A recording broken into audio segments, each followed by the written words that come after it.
Hey again, excellence. It's time for part 2 of drawing from instinct. Let's go over what you'll need before we begin.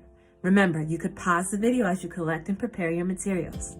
First, you'll need a recycled piece of paper that already has some markings on it.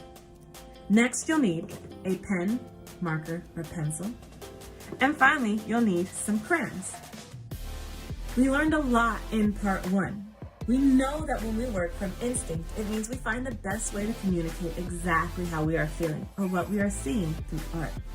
We also know that sometimes it's difficult to find our creative instincts, but that we can use warm-ups to help bring them out.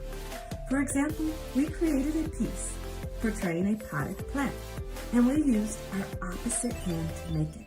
This presented a variety of challenges, such as keeping your hands still, figuring out where and how to draw your lines, figuring out where to place your colors. But all of those challenges helped warm up our minds for this next piece. We're going to take what we've learned from our warm-up and create a piece with our natural hand, so the hand that you naturally write with. All right, let's get ready. We're now ready for the second part. You're going to take your second piece of paper, pass your pen to the hand you usually draw with, and you're going to draw that same pot. Now, although you have the hand that you are usually used to, you're going to keep in mind the same rules that we kept in mind for this one. We're not going to focus on making it perfect. We are going to focus on the challenging parts, like the details, and we will accept mistakes. Have fun with it and enjoy what we're creating. All right, so we're gonna start first with that pot. Great. So I see I already have a few lines here, and I'm gonna try and connect those into my image. First, I'm gonna start by drawing my pot. Oh my goodness, already I could feel such a big difference from drawing with my right hand. So much more control over the shape. This practice really helps you appreciate what you are able to do. It's amazing the difference. So where before, if I would have just automatically started off with my left hand, which is the hand I always draw with, if I would have drawn this, I probably would have criticized it and said, oh, I'm doing a terrible job. It's not perfect. It's not this, it's not that. But because I experienced it first with my right hand, I now appreciate what my left hand is able to do so much more. So I'm drawing those little funny shapes. It doesn't have to be exactly how it's pictured on the image. I know they have different images, and that's okay. I'm just giving the idea of what's on the pot, but I want it to be my own. All right, so I have my pot down. Now I'm gonna start drawing my leaves, and again, I have these lines over here, so I'm gonna see how I could connect those lines into it. Might be a little tricky, but I think I could connect maybe a leaf right over here. Oh, that worked out lovely. So I connected that. Now I have these little lines over here. Let's see if I can connect some leaves.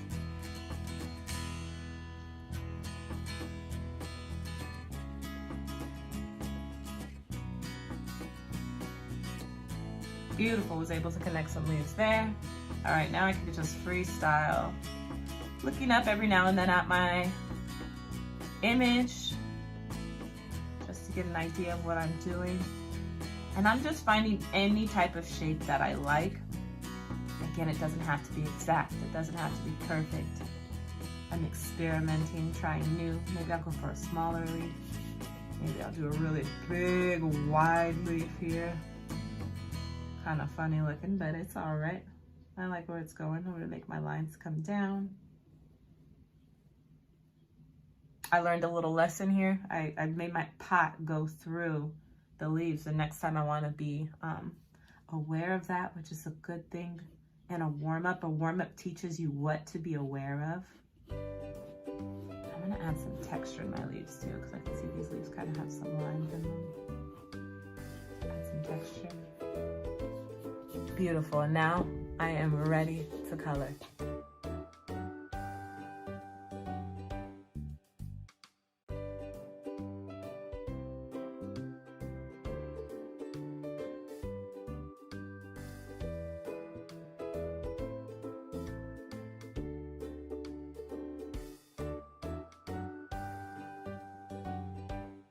right, I have my two images. One was drawn with my opposite hand. That's my right hand. I don't write with my right hand. And one was drawn with the hand I usually write with, my left hand. And I could say I'm very proud of them both. They look so different, but there are just really bright colors and really interesting shapes coming from both of them. What I loved about drawing with my opposite hand first was that it really warmed up my thought process. I had to get through a lot of challenges to get this together. So by the time that I started the piece with the hand I usually write with, I felt confident, I felt comfortable, I felt appreciative of what I could do, of all the control that I had in my given hand, and things came along quicker. As I did this piece, I was able to think, oh, I want this color, I want this shape, I want this to go here, versus this one where I was just trying to keep my hand from shaking.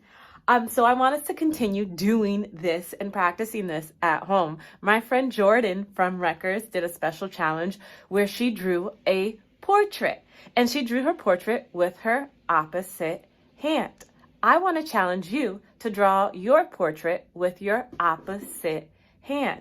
Remember, don't focus on making it perfect. Do focus on the challenging parts like details. Laugh at your mistakes, accept them, and have fun. If you have a chance, ask your grown-up to snap a picture of your pattern, of your artwork, and send it to me. And make sure to check out some wonderful dance and music videos from Mr. Huygen and Miss Via Padua. All right, see you guys later.